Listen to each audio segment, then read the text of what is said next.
یہ کہتے ہیں اپنی کتاب اقتراب الساعہ میں، میں کہتا ہوں اس حساب سے، ایک حدیث کی طرف اشارہ کر کے کہتے ہیں کہ اس حساب سے ظہور مہدی کا شروع 13ویں صدی پر ہونا چاہیے تھا، مگر یہ صدی پوری ہو گزر گئی، مہدی نہ آئے۔ اب 14ویں صدی ہمارے سر پر آئی ہے۔ اس صدی میں اس کتاب کے لکھنے تک 6 مہینے گزر چکے ہیں۔ شاید اللہ تعالیٰ اپنا فضل اور عدل، رحم و کرم فرمائے 4-6 برس کے اندر مہدی ظاہر ہو جائیں۔ اور اس کے بعد آگے کہتے ہیں کہ مایوس نہیں ہونا چاہیے، اور آگے کہتے ہیں اگر یہی بات ٹھہری کہ عیسیٰ ہی مہدی ہوں گے، دیکھیں وہ لل مہدی والی اللہ عیسیٰ والی بات مان رہے ہیں، اگر یہی بات ٹھہری کہ عیسیٰ علیہ السلام ہی مہدی ہوں گے تو بھی ہمارا کچھ نقصان نہیں، بالکل یہی صحیح، کہیں عیسیٰ بن مریم علیہ السلام ہی جلد رونق بخش ہوں، اگر مہدی نہیں آتے تو نہ آئیں۔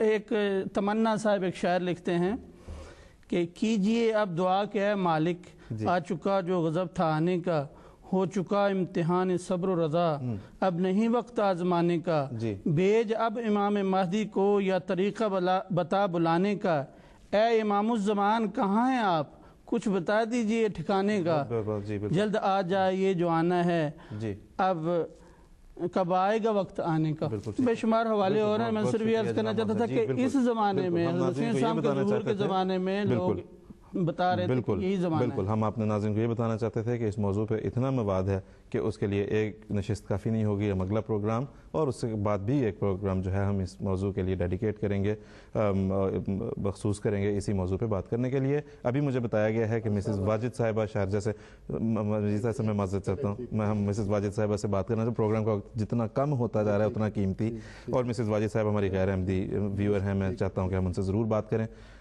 مسز واجد صاحبہ جو ہے وہ دوبارہ جا چکی ہیں، واپس نہیں ہیں ابھی، آپ واپس آ سکتی ہیں مسز واجد صاحبہ، وقت تھوڑا سا بھی پروگرام کا باقی ہے تو آپ کوشش کریں گے کہ ہم فوراً آپ سے بات کر لیں۔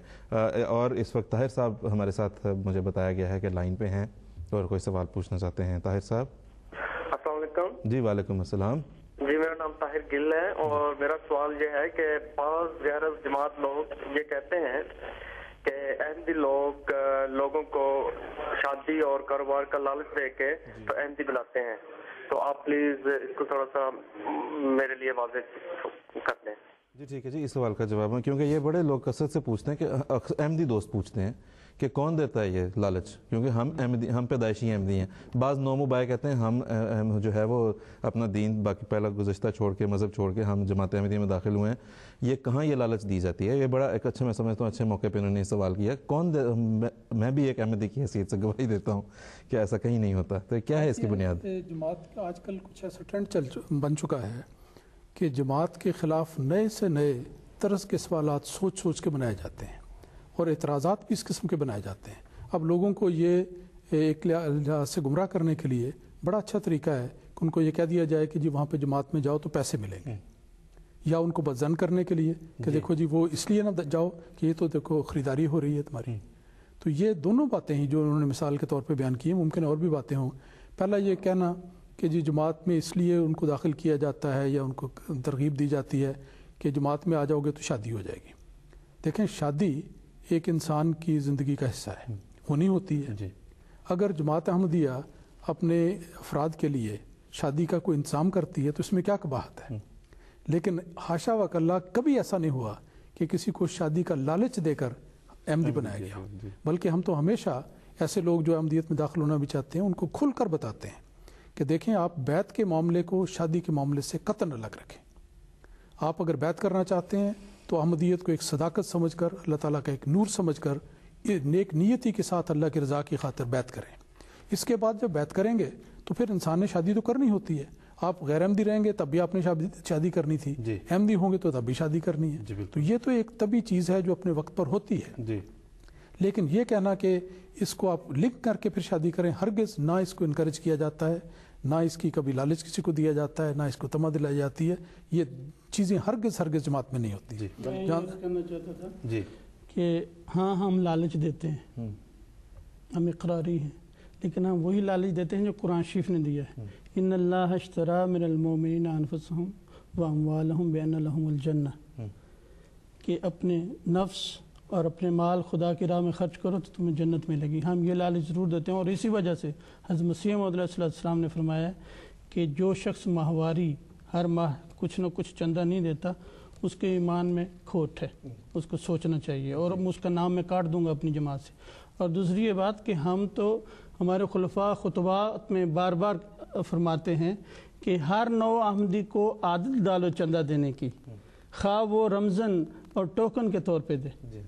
تو ہمارے بارے میں تو یہ ہمارا جماعت کا طریقہ کار ہے. اور پھر الٹی یہ صاحب یہ فرما رہے ہیں، اور دوسرے بعض لوگ یہ کہہ دیتے ہیں کہ دیکھو جی یہ چندے لیتے ہیں جماعت سے. جی محمد صاحب بالکل وہی میں ہے کہ یہ بھی ایک بڑا تفصیل طلب موضوع ہے، جب کیونکہ چندے کے سسٹم پہ بھی اعتراض کیا جاتا ہے. ہم کسی پروگرام میں اس پہ بھی جو ہے وہ تفصیل سے بات کرنا چاہیں گے اور بتانا چاہیں گے کہ کتنا یہ خوبصورت اور اللہ تعالیٰ کی طرف سے بتایا ہوا نظام ہے جس کو کہ مسیح موعود علیہ السلام اور خلفاء ہم تک پہنچاتے ہیں اور ہمیں اس پہ عمل کرنے کی ترغیب دیتے ہیں. جہاں تک شادی کے معاملے کا تعلق ہے، بجائے اس کے کہ یہ کہا جائے کہ شادی کے لیے کوئی لالچ دیا جاتا ہے، عملاً بات یہ ہے کہ اس کی باقاعدہ جو نیا آمدی ہونے والا ہوتا ہے بعد میں، یعنی جیسے امام صاحب نے فرمایا ایک جنرل پروسیس کے تحت ان کی جو شادی کا معاملہ آتا ہے تو باقاعدہ تحقیق ہوتی ہے. جی بالکل وہ ایسا ایک موضوع ہے کہ جس کے اوپر بہرحال ہم بڑی تفصیل سے بات کر سکتے ہیں بعد میں. اس وقت ہم اب اپنے پروگرام کے بالکل اختتام کے قریب پہنچ چکے ہیں. ایک گزارش کرنے کے بعد میں انور صاحب لندن سے ہم بات کریں گے. یہاں پہ وہ گزارش یہ ہے کہ ابھی کچھ 2-4 سوالات ادھر ایک ہم سے سوال پوچھا گیا کہ محمدی بیگم صاحبہ کے سارے بچوں کا جو ہے وہ تمام قوائف ہم سے مانگے گئے، وہ ہم دینے سے قاصر ہیں اس وقت. یہ ہم عرض کر دیتے ہیں کہ ہمیں ابھی کینیڈا سے پیس ولیج سے فون کر کے حنیف صاحب نے ہمیں بتایا ہے کہ وہ ان کے بچوں میں سے کچھ کو جانتے ہیں. انہوں نے جگہ بھی بتائی ہے، لیکن میں سمجھتا ہوں کہ مناسب نہیں ہوگا. اور ظاہر ہے جن لوگوں کا یہ ایڈریسز ہیں یا ان کے پتے ہیں ان سے پوچھے بغیر یہاں پہ آن ایئر بتانا میں سمجھتا ہوں کہ ان کے ساتھ جو ہے وہ ناانصافی ہوگی اور نامناسب بات ہوگی. آپ بھی ہمیں امید ہے کہ اس بات کو سمجھتے ہوں گے. لیکن یہ بہرحال ہے کہ جس طرح کے مومن صاحب بھی بتا رہے تھے، ابھی ان سے بھی فون آ بھی گیا، 2 فون آئے ہمیں ایکچولی یہ بتانے کے لیے کہ ہم ان کے ویئر اباؤٹس ان لوگوں کے بتا سکتے ہیں. انہوں نے بتایا بھی ہیں کہ وہ کہاں ہیں، لیکن بات اتنی ہے کہ ہم جانتے ہیں کہ وہ کہاں ہیں اور یہ بھی جانتے ہیں کہ الحمدللہ وہ جماعت احمدیہ میں شامل ہیں. لیکن یہ بات اصل موضوع نہیں ہے. اصل موضوع تو وہ ہے کہ پیشگوئی کیا تھی اور کس رنگ میں پوری ہونی تھی اور کس طرح پوری ہوئی. ایسا ہی ہے، اس چیز کا بالکل ٹھیک ہے. تو انور صاحب لندن سے ہمارے ساتھ ہیں. انور صاحب آپ کوئی سوال پوچھنا چاہتے ہیں؟ جی السلام علیکم ورحمۃ اللہ وبرکاتہ. جی وعلیکم السلام. آپ کو آواز آ رہی ہے میری؟ جی بالکل آ رہی ہے آواز. جی انور صاحب آپ کو آ رہی ہے آواز؟ ہاں جی اب آئی ہے آپ کی آواز. اچھا جناب جی آپ فرمائیں. السلام علیکم ورحمۃ اللہ. میں ایک چند دن ہوئے ایک احمدی جس کو کہ جماعت سے نکال دیا گیا تھا، اس نے 2 سوال کیے. جی ٹھیک ہے انور صاحب، میں آپ سے گزارش یہ کروں گا آپ سوال ہمیں بتائیں کہ سوال کے پس منظر پہ ہم پھر کبھی کسی اور وقت جائیں گے. ہمارا پروگرام کا بالکل اختتام پہ ہیں ہم. آپ صرف اپنا سوال اگر پوچھ سکیں تو آپ کی بہت مہربانی ہوگی. سوال انہوں نے یہ کیا ہے کہ تذکرہ میں حضرت مسیح موعود علیہ السلام نے فرمایا ہے کہ تو مجھ سے ایسا ہے جیسے میری توحید، تو مجھ سے ہے اور میں تجھ سے ہوں. اور انہوں نے اس کی بہت غلط تشریح کی ہے. اس لیے بہت بہت شکریہ. ٹھیک ہے انور صاحب، آپ کا سوال ہم تک پہنچ گیا ہے. انشاءاللہ تعالی ہم اس طرح سے ظاہر ہے بالکل ہم اعتراضات کی ہی ہم یہاں پہ باتیں بھی کرتے ہیں جو جماعت احمدیہ پر ہونے والا ہے، اور بڑے درد کے ساتھ اور بڑی ہمدردی کے ساتھ لوگوں کو ہم بتانا چاہتے ہیں کہ دراصل جو ہے وہ ان اعتراضات کی حقیقت کیا ہے اور حضرت اقدس مسیح موعود علیہ السلام کی تعلیمات ہیں کیا. تو ہم ظاہر ہے یہ ایک اوپن پلیٹ فارم ہے. ہم دعوت دیتے ہیں جہاں اپنے احمدی دوستوں کو دعوت دیتے ہیں، وہاں اپنے غیر جماعت دوستوں کو بھی ہم یہ دعوت دیتے ہیں کہ آپ ہم سے رابطہ کریں. آپ ہم سے کوئی بھی بات، کوئی بھی سوال جو پوچھنا چاہتے ہیں وہ آپ ہم سے ضرور پوچھیں، کیونکہ یہ ٹیلی فون لائنز ہم اوپن کرتے ہیں. ہمارے علماء کا پینل یہاں پہ تشریف فرما ہوتا ہے.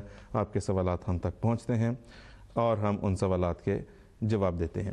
تو ہم جی بالکل ہم اب اپنے پروگرام کے اختتام کی طرف جانے سے پہلے ہم عبد المجید احمد صاحب سے دوبارہ بات کچھ کہنا چاہتے ہیں. کہنا تو میں پہلے سوال کے متعلق بھی چاہتا تھا، لیکن اب یہ نیا سوال آ گیا ہے، اب اس کے بارے میں بات کر لیتے ہیں. انہوں نے پوچھا ہے کہ مسیح موعود علیہ السلام کا الہام ہے انت منی و انا منک. دراصل یہ جو لفظ جس کے اوپر ان کو اعتراض ہے وہ ایک محبت اور پیار اور ایک تعلق کے اظہار کا معاملہ ہے، اس کے لیے استعمال ہوتا ہے عربی زبان میں. جی اگر یہ ان کو اعتراض ہے تو ان کی عربی سے ناشناسائی کی وہ دلیل ہے دراصل. اور یہ جو محاورہ ہے محبت اور پیار اور ایک تعلق کے اظہار کے لیے، یہ قرآن کریم میں بھی پھیلا پڑا ہے. جی